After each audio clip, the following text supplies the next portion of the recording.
नमस्कार.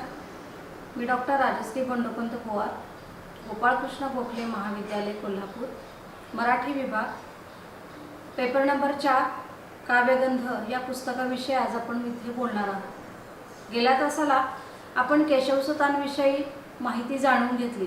आज आपण त्यांच्या काही कवितांकडे वळणार आहोत. केशवसूत त्यांचा परिचय जर करून द्यायचा म्हटला तर आपल्याला एवढेच म्हणता येईल की महाराष्ट्रामध्ये युग कवितेच्या क्षेत्रामध्ये एक नवं युग आणणारे कवी. साधी स्पष्ट भाषा त्यांच्या काव्यामध्ये आपल्याला पाहायला मिळते. त्याचबरोबर नव्या युगाची तुतारी त्यांनी आपल्या काव्यामधून फुंकलेली आहे. केशवसुतांना इंग्रजी वाङ्मयातून काव्यलेखनाची प्रेरणा मिळाली. स्वातंत्र्य, समता, बंधुता या तत्वत्रयींचा आविष्कार त्यांच्या कवितेतून दिसू लागला. संत कवितेनंतर ज्योतिराव फुले आणि केशवसूत यांच्या कवितेत प्रथमच सर्वसामान्य माणूस आणि त्यांची सुखदुःख दिसायला लागली.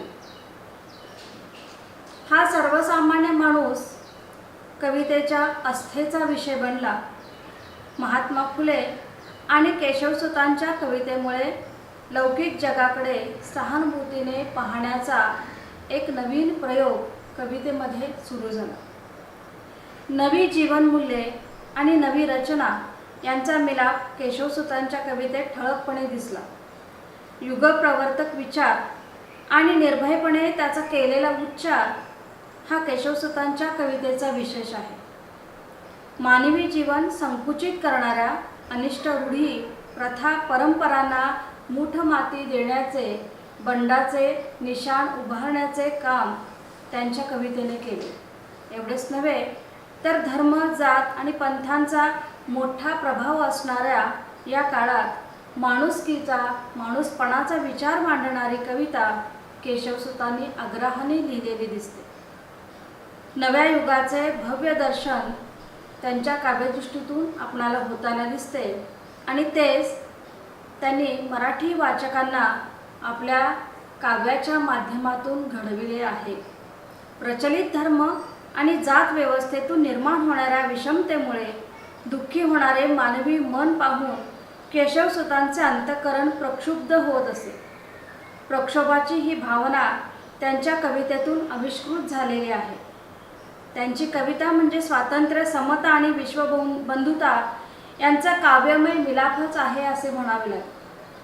समाजाच्या रूढीग्रस्त मानसिकतेवर हल्ला चढविण्यासाठी कवितेतून त्यांनी बंडाचे निशाण उभारले. भावनांची उत्कटता हा त्यांच्या कवितेचा प्रमुख विशेष आहे. क्रांती आणि प्रक्षोभ हा त्यांच्या काव्याचा आत्मा आहे. विचार सौंदर्य हे त्यांच्या काव्याचे प्रमुख लक्षण आहे. सफाईदार रचना, नादमधुर शब्दरचना, पदलालित्य यापेक्षा उत्स्फूर्तपणे साकारलेल्या ओजस्वी विचारांना त्यांच्या कवितेमध्ये महत्त्वाचे स्थान आहे. नेहमीच त्यांनी आशयाला प्राधान्य दिल्याचे दिसते. शैली संपादण्यासाठी त्यांनी सतत प्रयत्न केला, मात्र शैलीसाठी आशयाचा बळी देताना ते दिसत नाही.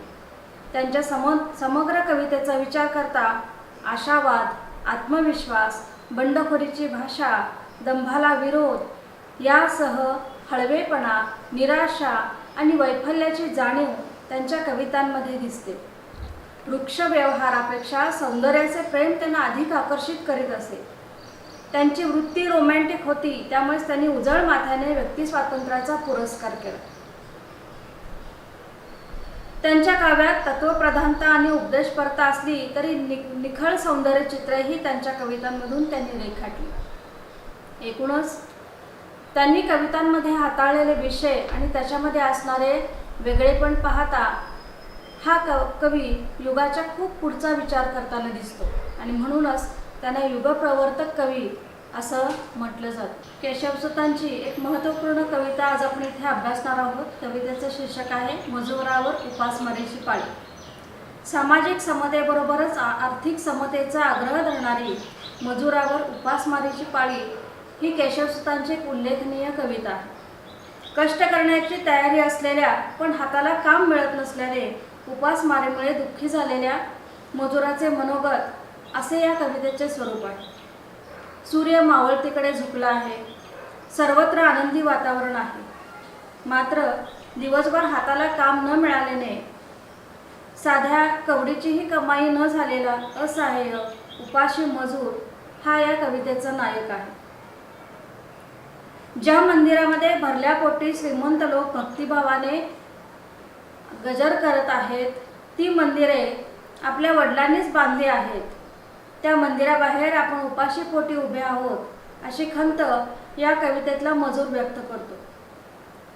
पोट भरलेल्या श्रीमंताच्या या मजुराला अजिबात हेवा वाटत नाही. मात्र कष्टाची जाडीभरडी, हक्काची भाकर आपल्याला मिळावी एवढीच एक माफक अपेक्षा त्याची आहे. मात्र त्याची ही माफक अपेक्षाही पूर्ण होताना दिसत नाही.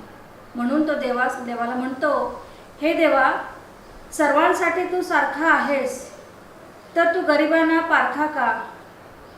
माझ्यासारख्या कष्ट करण्याची तयारी असणाऱ्याला तू भुकेमुळे का मारतोस?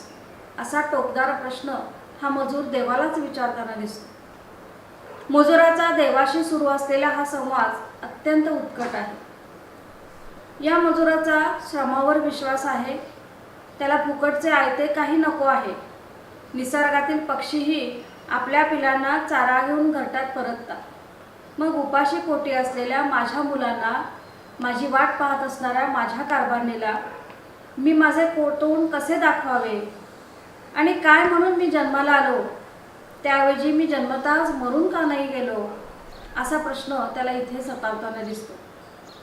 केशवसूत प्रत्यक्ष कष्टकरी वर्गातले नसले तरी त्यांचे मन कष्टकरी वर्गाच्या बाजूने उभे असल्याचे या कवितेमधून आपल्याला स्पष्टपणे जाणवते. मजुरांच्या व्यथा वेदना केशवसूतांनी तितक्याच संवेदनशीलतेने जाणून ते आपल्या कवितेमधून त्या भावना उत्कटतेने मांडलेल्या आहेत.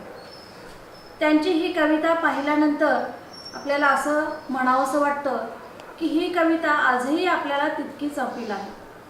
असं म्हटलं जातं की कवी हा काळाच्या खूप पुढचं बघत असतो. केशवसूतांची कविता जर पाहिली तर हा काळ अतिशय पाठीमागचा आहे आणि त्यांनी लिहिलेली ही जी कविता आहे, ही कविता आजही त्याप्रमाणे तितक्याच उत्कटतेनं आपल्याला पाहायला मिळते. आजही मजुरांच्या हाताला काम नाही आणि उपासमारीची वेळ परत एकदा त्यांच्यावर आलेली आपल्याला दिसते. आणि म्हणून या कवितेचा या नव्या कालाच्या पटलावर पुन्हा एकदा नव्याने विचार करावासा आपणास वाटतो. एकूणच काय तर समाजामधली संपत चाललेली मानवता हा या कवितेचा एक मुख्य धारा असलेले विषय असलेला आपल्याला दिसतो.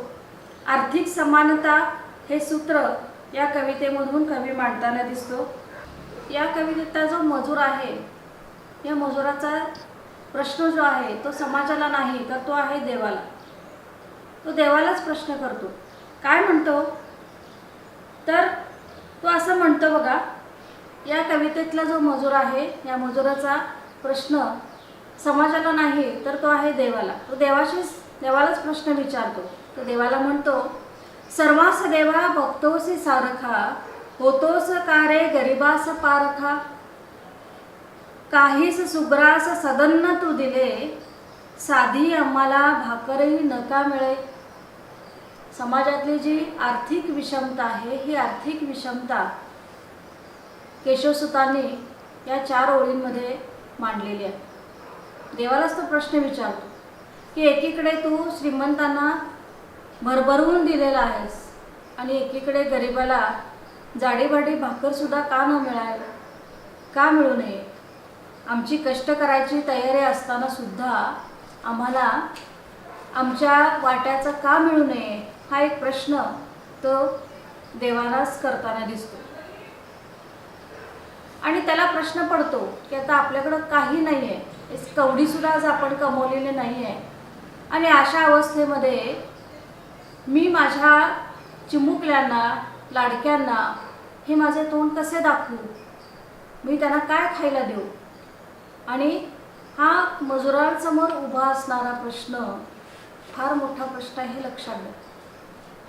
आजही हा प्रश्न तितक्याच प्रमाणात टोकदारपणे समाजामध्ये आपले अस्तित्व टिकवून असलेलं आपल्याला दिसतं। आजही याच पद्धतीची विषमता समाजामध्ये आहे।